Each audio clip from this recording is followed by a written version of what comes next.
Got to double check the equipment here. We're going to give a couple of minutes for people to start joining in. Oh. Knew I forgot something. Maybe I should become clearer now. Let's see. Let's use the condensed. Let me know if it's because whoever is on locals, if you could, just please send a comment, anything, just hi. I just want to see if all the chats are coming into the chat window, because I think, I'm using this encoder, the Rumble encoder, across multiple streams. So there's Rumble, locals, YouTube, Twitter, Twitch, and I don't know what else. I think something else. Anyways, it's coming across all of these feeds, and I'm not sure which of them I'm getting comments from. And I also, even though it's on my checklist, but I was scrambling to get uploaded to Spotify and had some problems. I almost forgot this little thing for the people on, well, that light's going to be distracting. For the people on Substack, who I promised better sound quality as time moves on, and I try not to break my promises. So thank you all who subscribe and who are here now and in the future. And I just want to wish you all a very good morning. And please like, share, and subscribe. Just good morning, everybody, and or afternoon, evening, whatever time zone your brain is currently occupying. I want us to work together on something. Let's try first to make this the highlight of your day. And I'm going to do my very best. And we're going to try to keep this. I know it's been intense for the past couple of days because a lot of things have been going on. But, the thing that cuts through the fog better than anything else is to grab your favorite beverage, coffee, tea, whatever keeps you sharp, because we're all about to do something special. That's a sip for Scott, which we may end up adopting. By the way, I'm going to be, I think on Tuesday, I'm going to be on the Scott Adams stream as one of their guests. This afternoon at 2 p.m. is going to be the memorial for Scott Adams, which will be online. But first, something very exciting, something very historical in nature. We're going to do our first, and we're going to have to modify this, I'm sure. There's going to be other ones to follow. But our first land acknowledgement. That's right. We're breaking all the rules here. For those who don't know, in Canada, you might have had a little exposure to this in the United States, in the blue states. It's basically a communist smear tactic, these stupid land acknowledgements that people buy into. And they do that in our city councils, union meetings. They try to brainwash kids in school on like the morning announcements. They do land acknowledgements. And I thought we should correct this trend and start building our own land acknowledgements for them. So that's right. We're going to break the rules today. And so here's the land acknowledgement for today, okay? We'd like to gently acknowledge that we are standing on the traditional territory of, well, whoever was here before and was savagely killing each other at the time. Anyways, they aren't in charge anymore. We're here until the Americans take over. That's our land acknowledgement. What do you think? Does it need a little bit of work?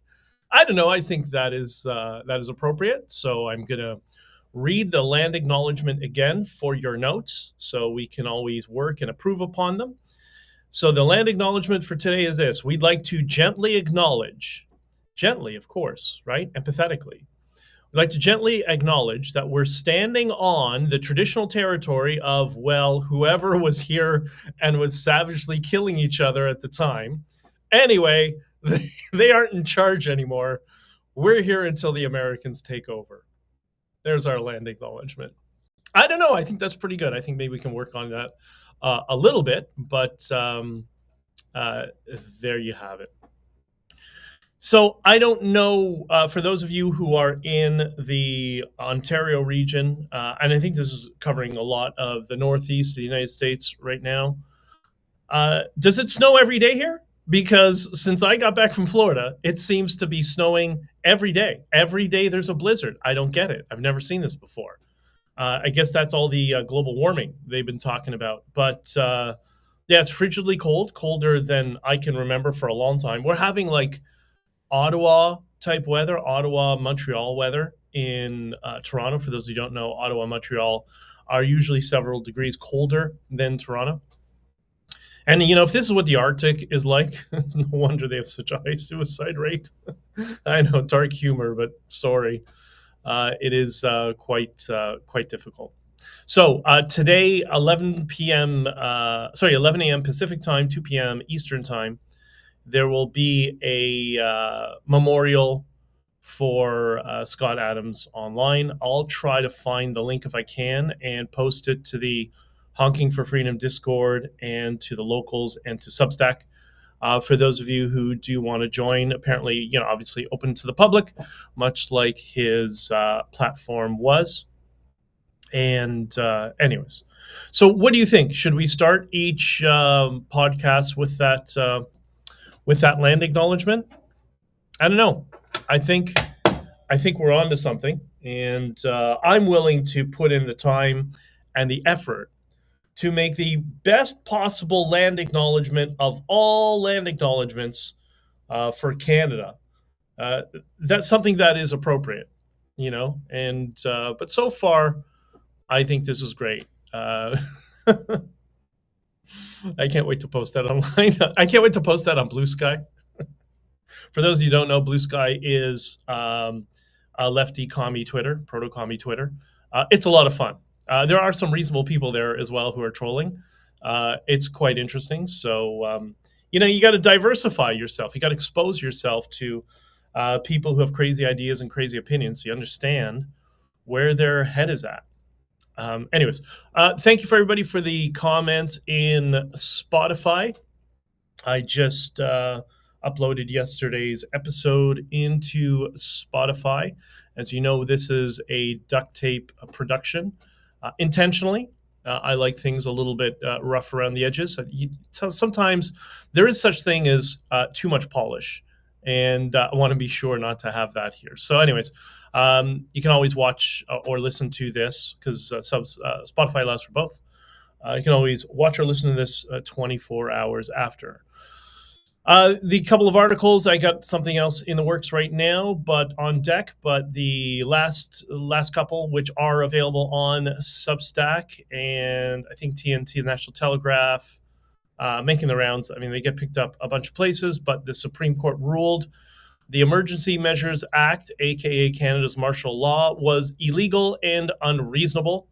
That was the humiliating loss for Mark Carney and Justin Trudeau, as it's very obvious now. I think it's public knowledge now that Mark Carney was advising Trudeau during that period, including while he wrote that communist smear tactic that he called an article in, I think, the National Post. I'm not mistaken. Calling you know what, I'm starting to forget already, but his labeling of the trucker convoy as seditious. How can you be seditious in a post-national state? What are you talking about? There's no state anymore, right? We don't have any identity. We're all racist and colonialists. Well, wouldn't you want to be seditious? It's so funny. And the other thing is you can get a copy of Honking for Freedom, which is the story of that moment, at honkyforfreedom.com. And that will link you directly to an Amazon link if you want to get a hard copy versus the digital copy, and more surprises to come very soon. So one of the publications that I've commented on here is TechCrunch, something that, you know, I've read for many, many years, kind of a tech enthusiast myself, as I think many of us are today.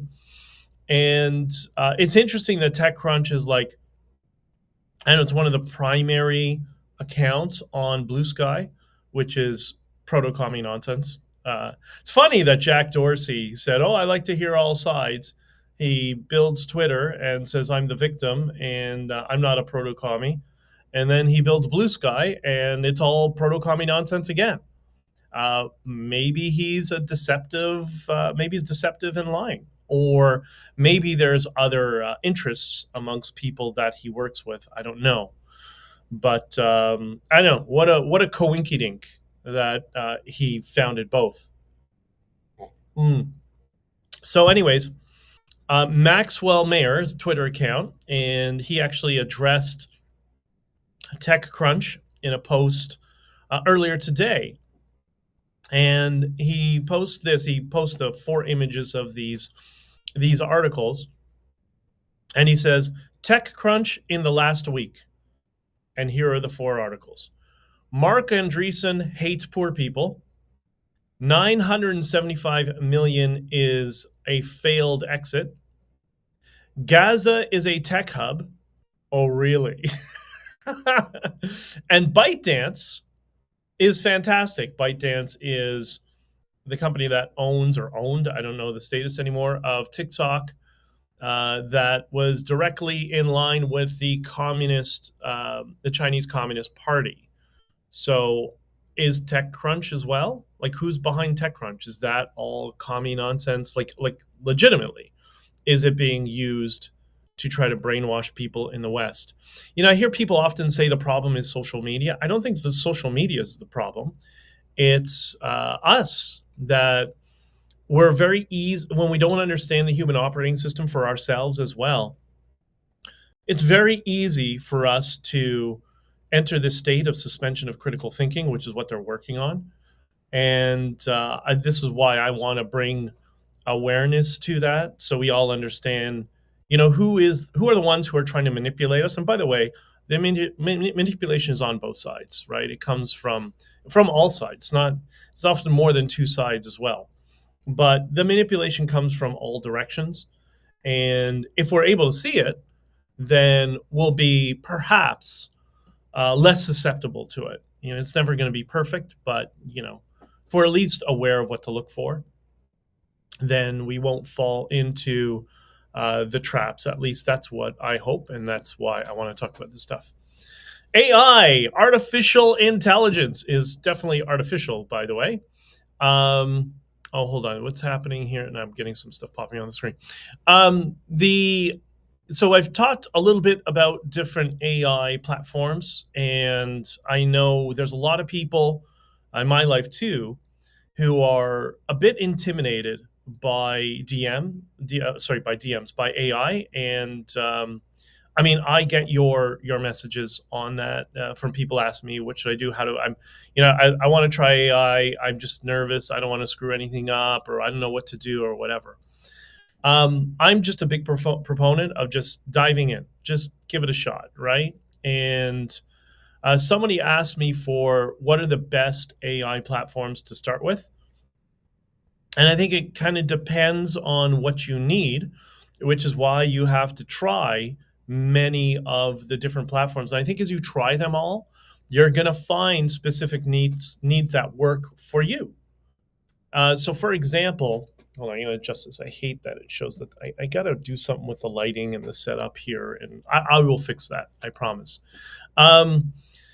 So there's a number of platforms that I use that maybe you would want to start with, but I'll just give a short list of the platforms I use, which are Gemini. That's the Google's platform, Gemini 3. ChatGPT, obviously, I use for certain specific tasks. Grok, Notebook LM, Claude, a little bit, not as much, but I use Claude a bit.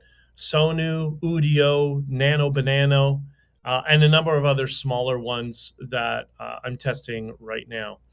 And part of the reason I encourage people to give it a shot and not be intimidated by it, first, you can't break anything, right? It's a remote account on a server somewhere that you can always delete. We're not at the point where, although we're getting very close, we're not at the point where your AI comes and takes over your computer or your cell phone or your device and starts moving things around. God willing, will be there soon. Because boy, do I really want that. That will be an amazing accelerator in production for myself. But we're not quite there. But the other thing is, this is so exciting. This is like when the internet was first developed, and remember the World Wide Web, when it was first released into the marketplace and ISPs were coming online.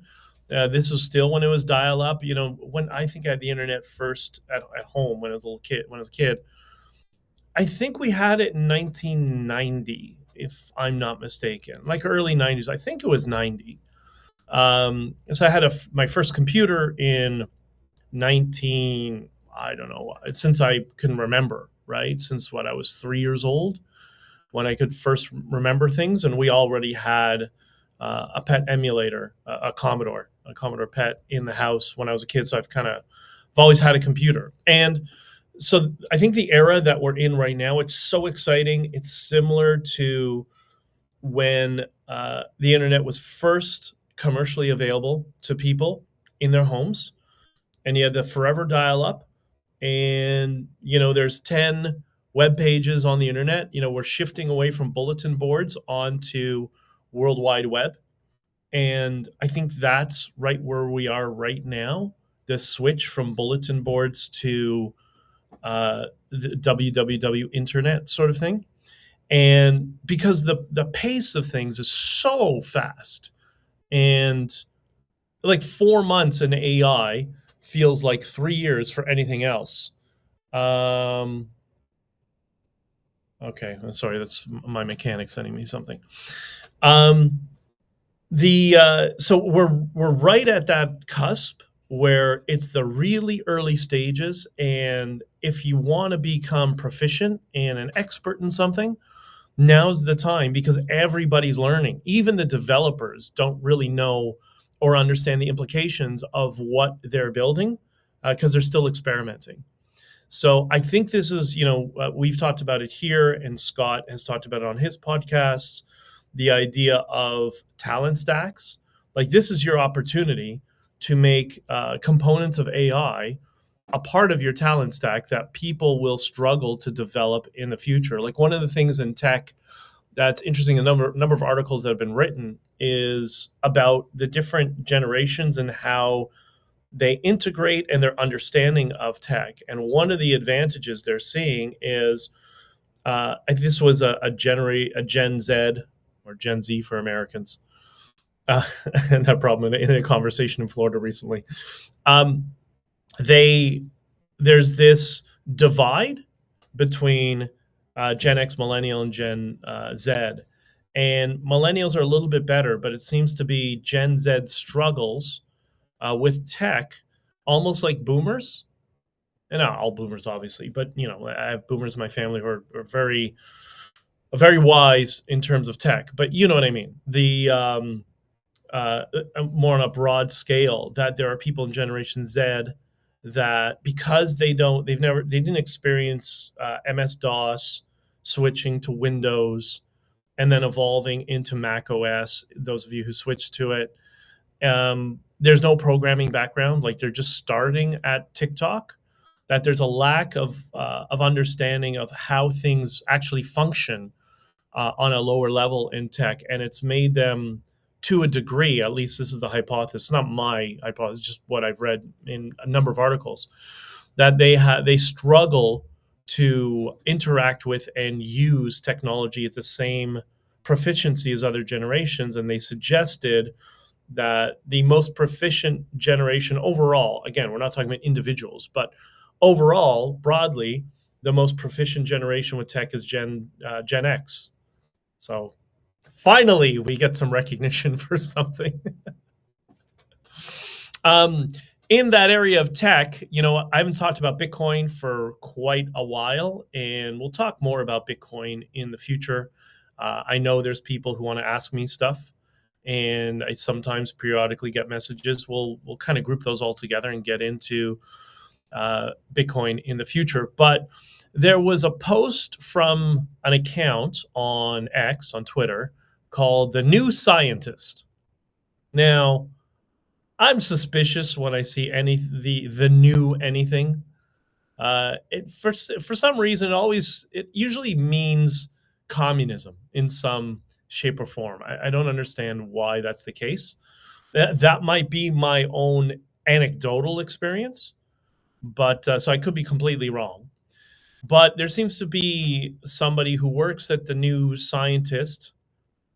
I'm not saying that her pink hair has any relevancy to it, but it might be a marker of something. It might be a marker of my first suspicion. But the New Scientist, I don't know this person's name, but she's going after Bitcoin, and she's outraged about something energy related. I don't know. Bitcoin's destroying the world or something like that. We have global warming, everyday Arctic temperatures and snowfalls because of Bitcoin, apparently, something like that. Who knows? And apparently, they feel Bitcoin computers and servers, or what are called miners, but that's what a miner is. It's a Bitcoin server. They use too much energy. But it's pretty wild because, these anti uh, capitalist people, I guess you could call them, they don't seem to have problem with the entire legacy analog banking system with all their corporate headquarters and buildings and hundreds of thousands of employees and all how much energy does a skyscraper take? Well, multiply that times, how many bank buildings are there in the world? Hundreds of thousands if you include branches. A million? I don't know. There's around the entire world. There's lots. Though those don't take as much energy as some computers and servers. Like, what's going on at the New Scientist? So I did a little bit of digging, not too much, but just a little bit. And the New Scientist has been acquired. I think it was in 2019. I'm not sure. I might be getting the dates incorrectly, but it was acquired by DMGT Media. What is DMGT Media? Well, that is a holding company that owns the Daily Mail, Metro in the UK, and a number of other UK-focused publications. And I thought, okay, well, who owns DMGT Media? And it seems to come down to it's owned by Jonathan Harmsworth, formerly known as, I don't understand why, but Jonathan Harold Esmond Very Harmsworth, 4th Viscount of Rothermere. I don't know if you're from the UK, you know what that means. That means nothing to me. I'll call my buddy in Colombia who's a Brit. He'll understand what that means. But anyways, it seems Jonathan here is the eldest son of Very Harmsworth, the 3rd Viscount of Rothermere, and Patricia Matthews. And he's the great-grandson of Harold Harmsworth, 1st Viscount Rothermere. Again, I don't know what any of this means. If you're in the UK, please in the comments explain all this aristocratic stuff. But I guess it's Harold I he co-founded the Daily Mail in 1896 with his brother, Alfred Harmsworth, the 1st Viscount of Norcliffe. What the hell is this? Honestly. They're so up their own rear with the aristocrats, why the Pakistanis are running over their entire country and flushing it down the toilet. But anyways, this makes him the 4th generation to control the family media empire. Now, you think maybe, I don't know, this could be completely wrong. If I was going to do correlation, which I don't like to do, but we'll just do this for fun. Do you think maybe what are the motivating factors? Does he have an interest in maintaining the current analog banking system? Or does he not care? Or maybe he is an innovator and, I don't know, maybe this is just a rogue journalist publishing nonsense on his publication he doesn't even know. Who knows, right? And I don't think it's one of those things that's knowable. But this is the kind of deceptive narrative against Bitcoin that is not news. This is not news. This is a persuasion smear. And you can go through it. It's on Twitter. You can find it under the New Scientist. You can see the weasel words and persuasion tactics that she uses in trying to establish this alternate universe where Bitcoin apparently is causing global warming, which is the minus 20 degrees and snowing that we have every day. Every day. It's crazy. It's so infuriating. But anyways, and so I bring this up also for another reason. So this is just a little reminder for the people who keep regurgitating the Muslim Brotherhood propaganda that, quote, the Jews run the world and the media, whoever that is. I still don't have a clear definition of who the ambiguous the Jews are. But anyways, so yeah, I don't think the third or the fourth Viscount of Rathamir is part of the tribe. I'm pretty sure that, and is the fourth generation running this media empire. So feel free to correct yourself. Those of you who've fallen into that. I don't think that's many of the people who watch this here. So I posted something online to ask this question, and I know there are some friends in Quebec who are watching this, and this is kind of, I don't know, more of a thought exercise, but I think it could be interesting and funny to discuss. And maybe this is actually what's lining up behind the scenes that we don't see, because as we've discussed in the spaces with District in the group, that 70% of what occurs in politics, it's 70% you don't see. Did you know that? I think most people understand that there's all sorts of behind the deals scenes that go on that we're not privy to. And I think a lot of people, there are some people who often forget that. Like they probably know, but they just forget it when they react to something. And I think this might be another example of that. I talked yesterday about the business culture of Quebec, and just want to be straight with something. I have always liked Quebec, and I have always had family. Half of my family grew up in Alberta, specifically Calgary, which is why I've been going there most of my life. And so I love both Alberta and Quebec, especially Banff is one of the most beautiful places you'll ever see. So, and in my experience, like I've always found that it's always interesting. People in Alberta have been primed, I think, by the conservative movement, much like the left, to project ideas onto people in Quebec, their quote unquote adversaries, because none of our politicians do any of their effing jobs. So what do? They just radicalize the cult within their political base to get them to hate the other side. Yeah, I see this with this whole transfer payment stuff. Like, you don't know what that means. You don't know. You have been radicalized to attack the other part of the country because your idiot politicians don't do their jobs. It's not your business to worry about. It's theirs, but they don't do it. And and I understand that's what fuels you to get angry, but I think the anger is often misappropriated. The anger should be at the people you elect don't do their effing jobs and just sit there and complain to you. It's similar to the Trudeau Carney phenomenon I discussed the other day, where they try to play the victim card when they're the ones who are in power. Like, you don't get to be in power and play the victim card at the same time. It's the conservative version of that. But anyways, so my experience in business with Quebec, because I did have some experience many years ago dealing with Quebec small business people. They are very much like American. They are very pragmatic, very direct, very fast, much more aggressive. Now, I'm sure you can think of individual cases that are not like that. I'm just talking broadly my experience dealing with people in Quebec. And my experience has always been that people in Quebec are very similar to people in Alberta, because people in Alberta are the same way, right? They're very direct.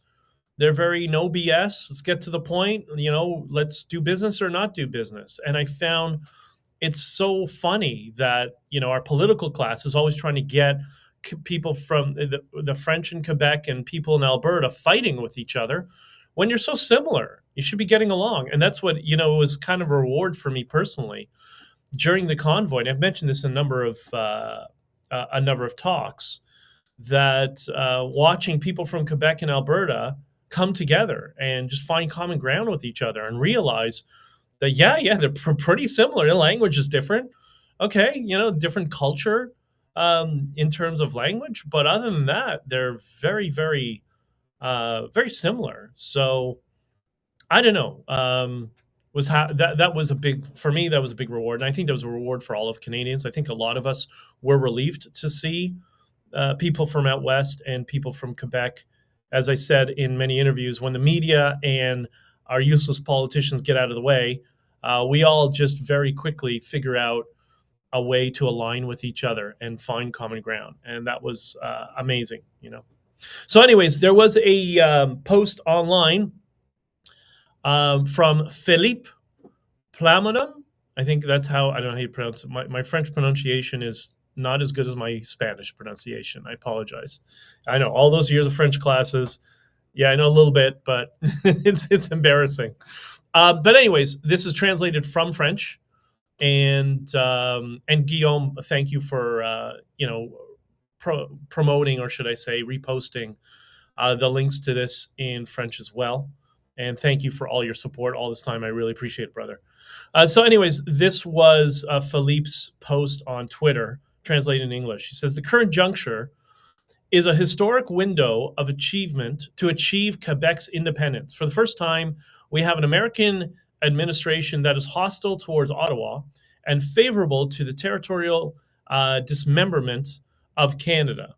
If we miss this opportunity, we will die within barely 2 decades, drowned in the shipwrecking globalist liberal utopia.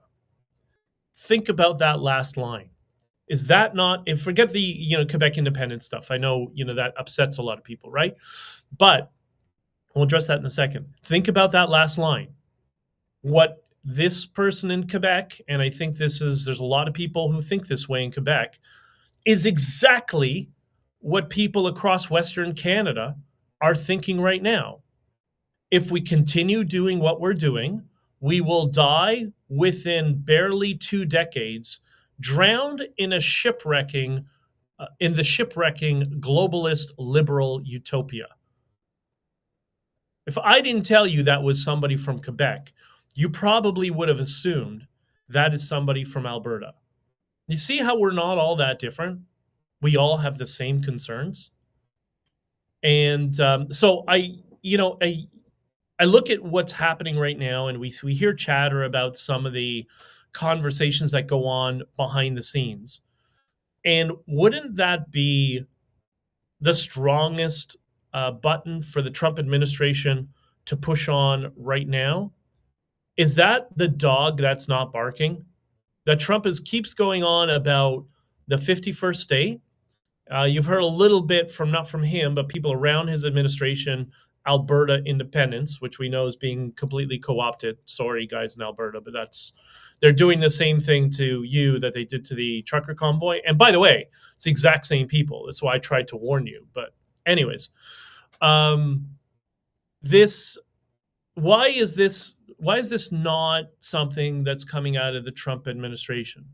Why are they not leveraging this, especially since the business culture of Quebec, much like the business culture in Alberta, is so perfectly in line with business culture in the United States? But he's not saying anything. And further, Francois Legault, the guy who jailed Quebecers, he basically jailed Quebec was the most, for people who don't know, Quebec had the most hardened lockdowns in the entire Western world. You couldn't go outside unless you had a dog to take a dog for a walk, like crazy stuff like that. So Francois Legault, the premier, or for Americans, that's essentially the equivalent of the governor of Quebec. He has resigned as of, I think it was the 14th of January, if I'm not mistaken. So why you have this wide open net this button for Trump to press on? Or is he waiting to press on that button? Is that the next button he's going to press? Is it the language? Is the language the problem? Because I was shocked.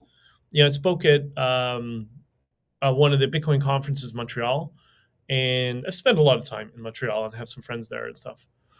I was surprised to learn about the language police in Quebec, that they actually have people work for the government, that if you have a business and you put out if your sign is in English, they issue you a fine.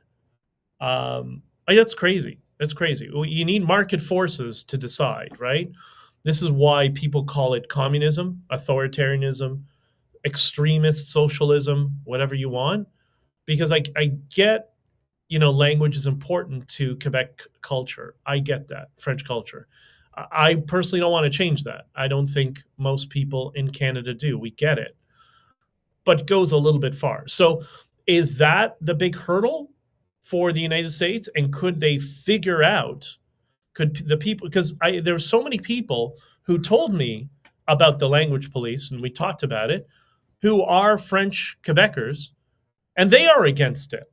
And it's my opinion was shared by people of Quebec saying, yeah, like we're French and we want our French culture, whatever, but the police, the Gestapo coming around your business and issuing you fines and driving you into bankruptcy if you have English signs, a number of people told me as a French Quebecer, that's too much.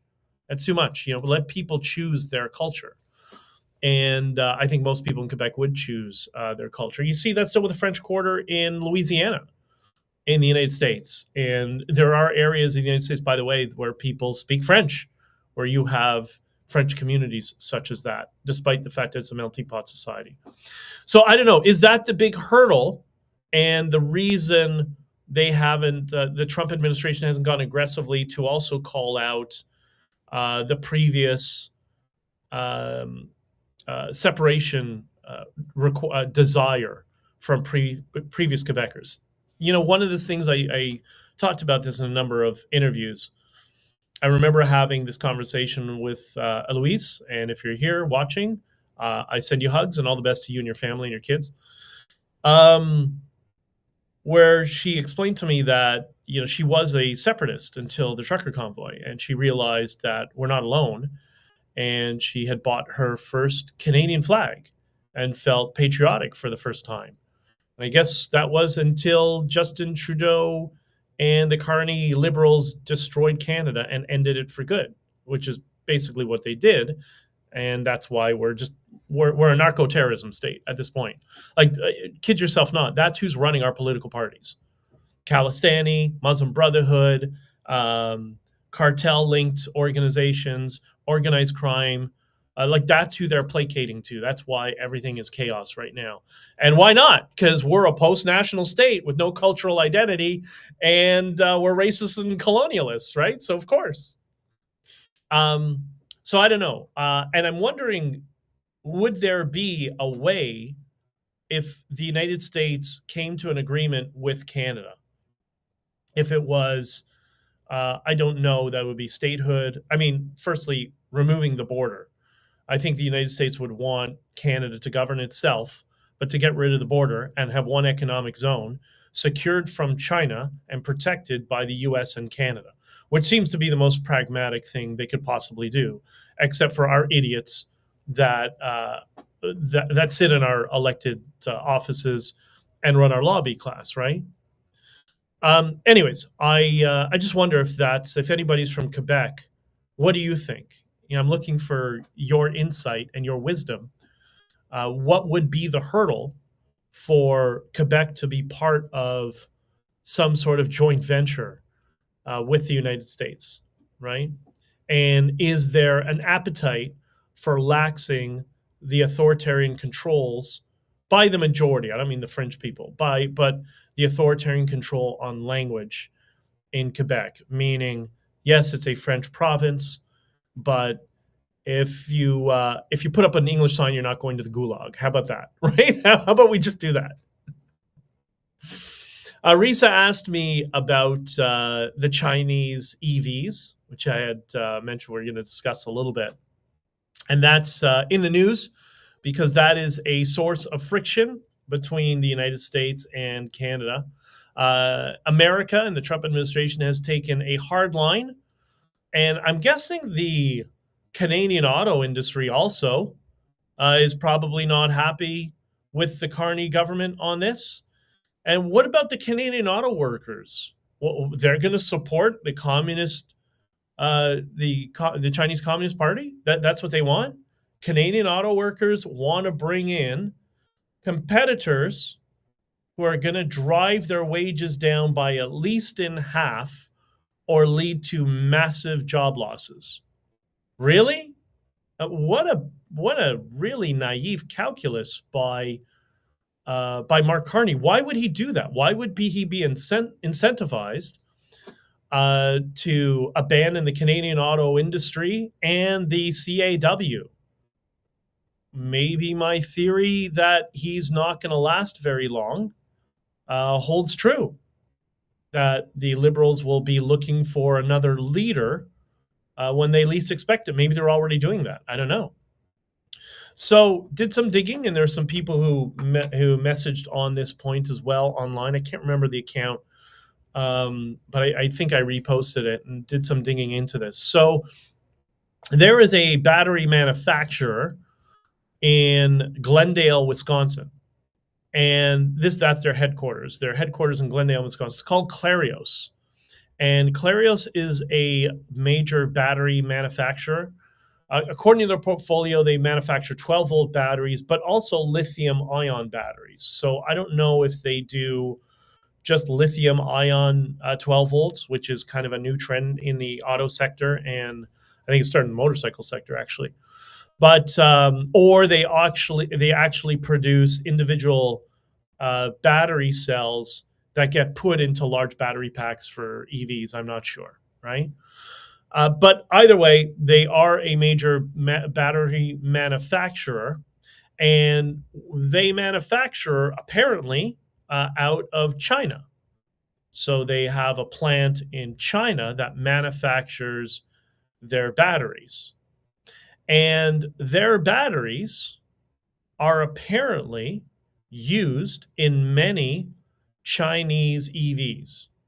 And many of the Chinese EVs that are going to be coming into Canada use Clarios batteries that are manufactured within China.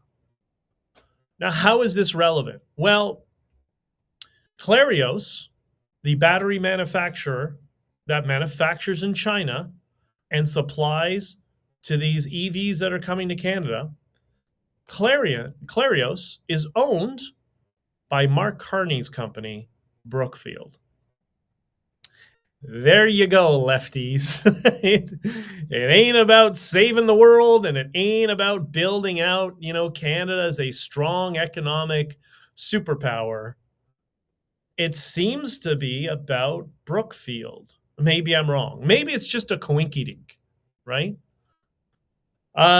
So here are some of the manufacturers that Clarios supplies to. And most of these, there's the joint ventures you'll understand, but the other companies you may not. I've only heard of a few of them myself because they're massive companies. So the first, you have Geely, SIAC, FAW, F-A-W, GAC Group, Dongfeng Motor, and those are the major manufacturers that Mark Carney's subsidiary Clarios supplies to. And so Geely, for those of you who don't know, that's their Chinese brands are Geely and Zeekr. No coincidence, you will have been seeing, if you're into cars, you've been seeing a lot of online videos, car review videos on Zeekr, trying to promote them as like the Chinese BMW equivalent, but half the price. So Zeekr is like the luxury brand of Geely. And Geely owns Volvo, Polestar, Lotus, Proton, Smart, and Renault Korea, or Smart EV. I guess they have a joint venture with Smart EV and Renault Korea, or maybe they bought Smart. I'm not sure, because I know Hasn't Mercedes all but abandoned Smart at this point? Anyways, wasn't very smart, I guess. Dad joke, I know. SAIC Motor, they're the ones who bought MG. The British manufacturer was acquired several years ago. And they do have joint venture projects with General Motors and VW. So you see how this starts to get murky and messy. So does that mean if you go to buy a Chevy Blazer EV that it has a Chinese battery pack in it from Clarios, which is owned by Mark Carney's Brookfield? What a tangled web we weave, right? SAIC Motor, I mentioned them. So Fog Group has, I don't know, a couple of brands I can't even pronounce, and they have joint ventures with VW and Audi and Toyota. GAC has a brand called Dongfeng. They supply to Dongfeng, which also is another company on its own manufacturer, but they have joint ventures with Toyota, Honda, and Mitsubishi. So Toyotas and Hondas are manufactured in Canada, and Toyota has announced that they're going to go all hybrid. So what happens if their batteries are manufactured in China by Mark Carney's Brookfield company?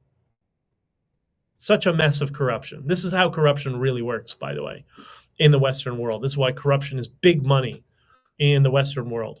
And then the last, you have Dongfeng Motor, which is has a bunch of Chinese brands I can't pronounce, and joint ventures with Nissan Infiniti, Renault, Peugeot, well, it's the same company, and Citroën and Honda. Don't you know Citroën's still around? Yeah, Citroën makes some cute little cars. They're all over Latin America. So I don't know. Is that the motivation of Mark Carney doing this Chinese deal and bringing in 50,000 EVs? Because Mark Carney's subsidiary company manufactures the batteries for those 50,000 EVs. Is this something we get the integrity commissioner around and then they just ignore it, and all the liberal base just ignores it and pretends that everybody's racist, even though they got to be the most corrupt? It's a third world banana republic status at this point, right? It's really infuriating. I think maybe that's why so many Canadians are just like, enough, just join the US. I'm hearing that so much from people. Just it's enough with this nonsense. We're talking about kind of the far left MAGA copycats. They're addressing these issues. It's quite funny. So on to Mark Carney, everyone's favorite appointed prime minister. So since his first adversarial approach to the Trump administration or the U.S. administration at the World Economic Forum, always smart to antagonize the largest economy and military power in human history. Yeah, those are the guys you want to anger, of course, and they're on your border. Yeah, of course. Let's make them angry, you fool.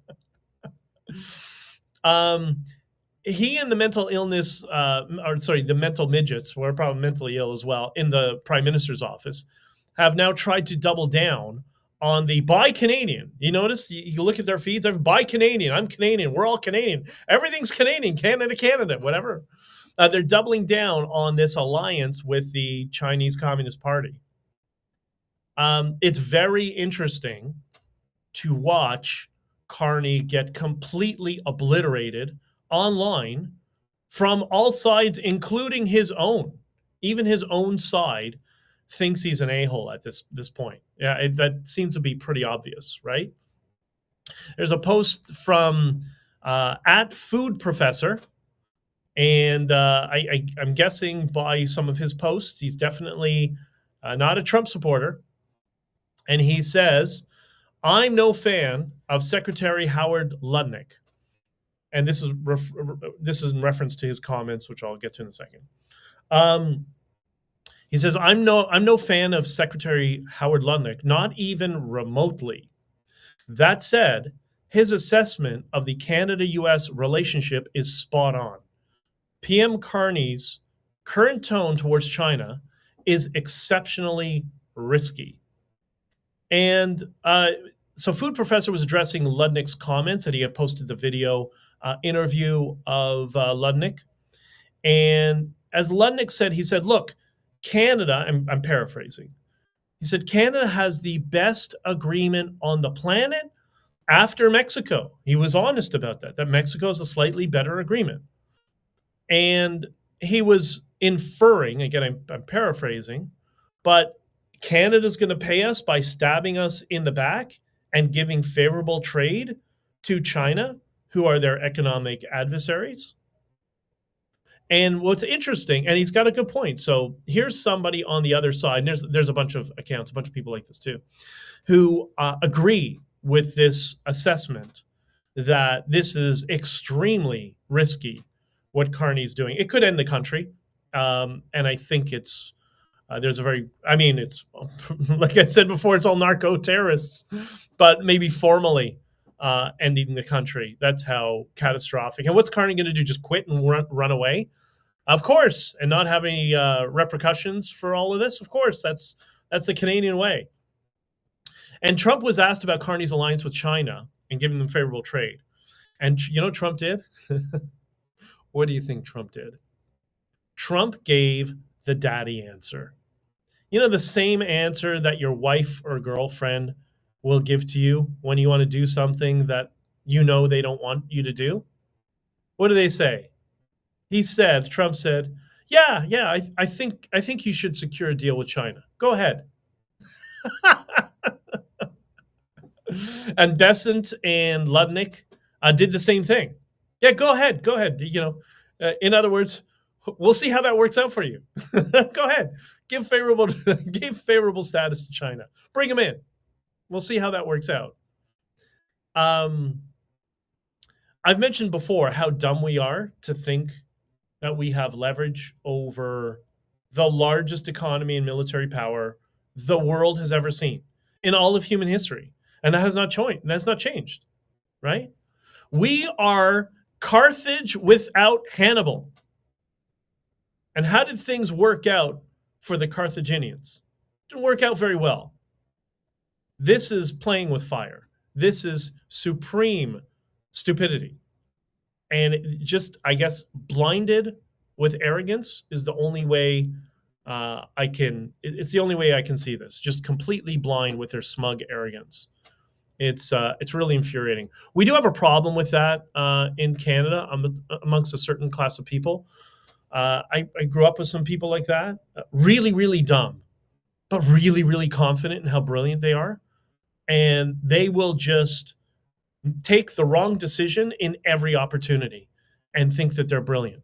And when things fall apart, either it was somebody else or, well, it was the right decision at the time. No, it wasn't the right decision at the time because of where we are today. It's really infuriating dealing with some of those people. So one of the pushbacks I'm seeing on Carney, and I'm sure you're seeing them as well, is an attack on Carney broadly. His wife is American. His kid is American. His company is American. You know, he's a hypocrite, is basically the inference, and some people even said that. If I can suggest for you and expand on something that Scott rightfully talked about, and he was so dead on with this, I think you can ignore this framing. Hypocrite is the least persuasive word in the English language. Never use that as a smear, call somebody a hypocrite. And I hear that all the time. And people think it works. They think it lands. It doesn't. It doesn't for a bunch of reasons. Some reasons I tell you just would completely dismiss. But the primary reason is, in the words of Jean-Luc Picard, which I have addressed in some spaces before, life is an exercise in exceptions. None of us are logically consistent all of the time. No matter how hard we think we are, or no matter how hard we try, sometimes all of us have to bend our own rules. And remember, we don't make logical decisions. We make emotional decisions. So of course we're going to go against our own rules sometimes, our own framing. We have to. That's part of being a human being.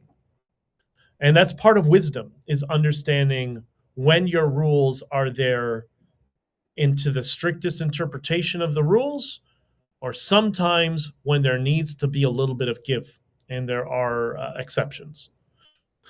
But also remember, 90% of us live within the US border. We are culturally aligned with the northern US. You meet people from Minnesota who are not Somali pirates, but if you meet people from Minnesota who aren't Somali pirates, they share the same culture as we do in Western Canada. We're all very similar because we're so close to each other. We share media, we share ideas, we share perspectives. Why do you think so much Canadian media focuses on the United States? It's 76 or 7 now. I think it's 75% of our economy, and it's a large majority of our media. That's why we always had these, Canadian content regulations, which are always kind of silly. But we live within an hour of the border, 90% of us. And as much as I dislike Carney's approach, I don't think I do think he's selling out the country because just like Zelensky, he doesn't have any cards. We don't have the cards. The Americans have put themselves in a position where they have all the leverage, and that's just by strength in numbers. And they have leverage over everybody, right? But shaming Mark Carney because his wife is an American, I don't know that that's appropriate, to be entirely honest. I know you may disagree with me, but we don't fall in love with people because of their passport, right? And it would be natural if he spent a lot of his business career in the United States. That's why he has so many roots in the United States. But we're also close to the United States. 90% of us. I know there are people in places like Calgary and Edmonton who are way farther from the border. But I happen to know they also go to North Dakota and parts of the United States frequently. I know my family did, right? So I don't know. I think we need to have a little bit more class and a little bit more tact. In terms of his business, yes, it is ironic that his business is not based in Canada. Remember, by Canada, because of the very tax policy his party / cult has been advocating for decades. So his own tax policy, the framing of a tax policy of his party, is the reason he moved his business to the United States. That's the irony. That is the deception. It's not hypocrisy. He's deceiving you. And I think that's the better way to describe it. But going after his wife for her passport, I think that's a weak vector. And I think that undermines what could be much better arguments, right? So anyways. Far left MAGA copycats. This is my new favorite, completely unhinged political YouTube channel called Trucked Up EV. Because I'll pick up truck guys like EVs, of course. It's my favorite, veiled communism, LARPing as a rural truck guy. I don't know the guy's name. I don't really care, but he's very talented. He's a very good speaker. I can see why he's been recruited. I should be more charitable to him, but I do like the dobro in the back. It looks like a dobro. It's the dobro is a steel guitar made famous by Mark Knopfler and Dire Straits. So he's really excited about, quote, the hits coming from the Carney government. The hits. And he thinks that when Trump said, Canada should make a deal with China, he didn't realize that was the daddy dare. Oh, yeah, go ahead. Yeah, go. We'll see how that works out for you. He didn't realize that. And he thinks it's a good idea for Canada, an economy smaller than Texas, with Ontario that has a debt double of California. Did we forget all about that? That Ontario's debt is double that of California. That we should decouple from the largest economy in human civilization. I think that's a good idea. And I can't wait to see what the CAW says about this. Now, maybe the CAW is significantly cut by political entryism, that they will sell out their own members. I don't know. But, and And I've mentioned I like EVs. I prefer a supercharged V8, but I do like certain EVs. I think Teslas are amazing. I think Polestar is probably one of the best cars I've ever driven. Actually, in Miami, I just drove a Volvo X, my buddy's car, the Volvo XC60 Polestar. So it's a hybrid, the hybrid T8 version with it's the sporty version, whatever. What an amazing vehicle! Like, absolutely, I don't know if I've ever buy one, but absolutely amazing. So they drive amazing. I really do like them. But yeah, I'm not sure politically that this is going to be a big win for the CAW. I imagine the Carney government is going to have to extend significant bribes to people high up in the CAW to get them to brainwash their members to support shooting themselves in the foot. So it's going to get messy, and I think the Trump administration knows that. There are very smart people working there. Somebody once told me a long time ago when I ran for office as a conservative. Somebody once told me in frustration, just in passing, like, God, why do we have such stupid politicians in this country, referring to Canada, saying that at least in America, they have real politicians who understand the complexity of how things work. And I thought, oh, that's interesting for somebody who's a veteran political person in Canada who understood the gears behind the machine and how it works. But anyways, so on to the positivity topic, because we talk about some of this friction, but in the framing that we got to not take this all so seriously. It may seem scary, but things always tend to work out in the end.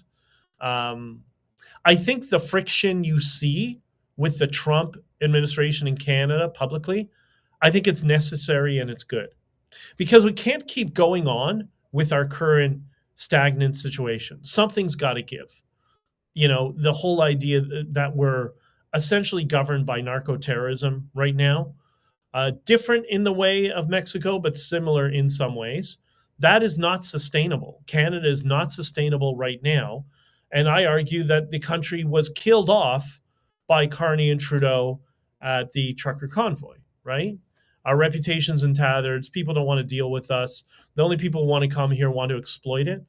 So, that's the reason I posted that article in Zero Hedge titled "A Caliphate Forming on the U.S. Northern Border. How will Trump respond?" I guess we now know how he'll respond. But we can see the gears working, I think, to fix things. And again, 70% of what happens in discourse, we don't see it. It happens behind the scenes. So at least we know things are slowly, I think, going to be dealt with. I'm quite optimistic. I still think it's in our best interest, and what we would see is devolving our border between Canada and the United States and pushing back against China and having a stronger alliance with the United States. And by the way, here's maybe a point for Carney. Maybe this is something we're not even realizing. Maybe this is why Carney's going so hard. Maybe they know how Trump negotiates, and he knows he's got to push hard in order to come to a deal.